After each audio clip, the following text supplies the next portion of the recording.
نبی رحمت صلی اللہ علیہ وسلم فرماتے ہیں ثلاثۃ قد حرم اللہ علیہم الجنہ، تین قسم کے بد نصیب وہ ہیں جن پر اللہ نے جنت حرام کر دی ہے۔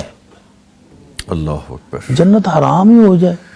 تین قسم کے وہ لوگ تین قسم کے لوگ، ان میں سے فرمایا پہلا وہ ہے مدمن الخمر، جو شراب نوشی عادتاً کرتا ہی رہتا ہے، ساری زندگی پیتا رہتا ہے، توبہ کرنے کی طرف آتا ہی نہیں۔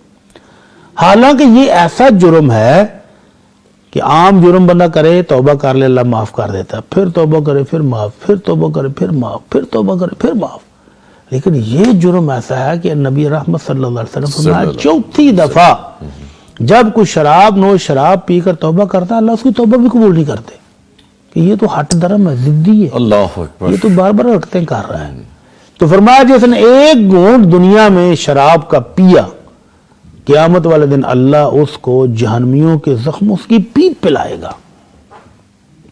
اللہ رحم فرما دے۔ اور دوسرا فرمایا والعاق، والدین کا نافرمان، والدین کو کھری کھری سنانے والا، والدین کو دکھ دینے والا، والدین کی بڑھاپے میں قدر نہ کرنے والا، وہ بھی جنت سے محروم ہے۔ اور تیسرا بہت الارمنگ ہے، فرمایا والدیوث الذی یقر فی اہلہ الخبث، وہ شخص جو اپنے گھر والوں میں برائی ہوتے ہوئے دیکھتا ہے پھر اس کو ختم نہیں کرتا، مٹانے کی بجائے خوش ہوتا ہے، ساتھ رہتا ہے۔ بلکہ آج کل تو لوگ ایک سٹیپ اور آگے چلے گئے ہیں، وہ مجرم جو برائی ہوتے ہوئے دیکھے اور آنکھیں بند کر لے کہ چلو مجھے کیا، اس پر بھی جنت حرام ہے، اور جو حکمن کہے کہ یہ برائی کرو اس کا کیا ہوگا؟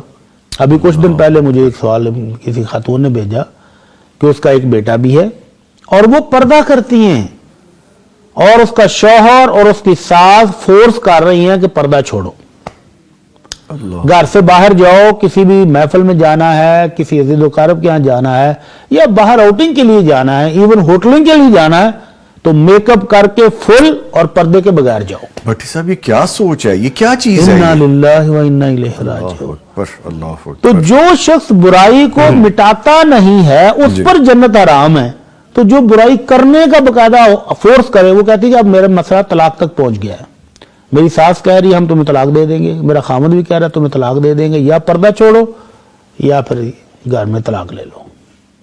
پردہ چھوڑو بھٹی صاحب، مجھے تو سمجھ ہی نہیں آ رہی ہے بات۔ پردہ چھوڑو گی تو رہو گی، نہیں چھوڑو گی تو طلاق ہے۔ جبکہ یہ تو بڑی خوبصورت بات ہے، یہ تو اچھی بات ہے، ان کے خاندان کی عزت ہے، لیکن وہ پتہ نہیں اپنی عزت کس مسئلے میں سمجھ رہے ہیں۔ تو ایسے بد نصیبوں پر جو اپنے گھر میں برائی پر قائم رہے، خاموشی اختیار کرے، اس کو دیوس کہا گیا۔ دیوس کا ہمارے ہاں اردو زبان میں بے غیرت اس کا ترجمہ ہے۔ جی جی۔ تو اللہ تعالیٰ رحم فرما دے، یہ وہ تین بد نصیب جن کی آخرت تباہ ہو رہی ہے، اللہ تعالیٰ ان کو فکر کرنے کی توفیق عطا فرمائے۔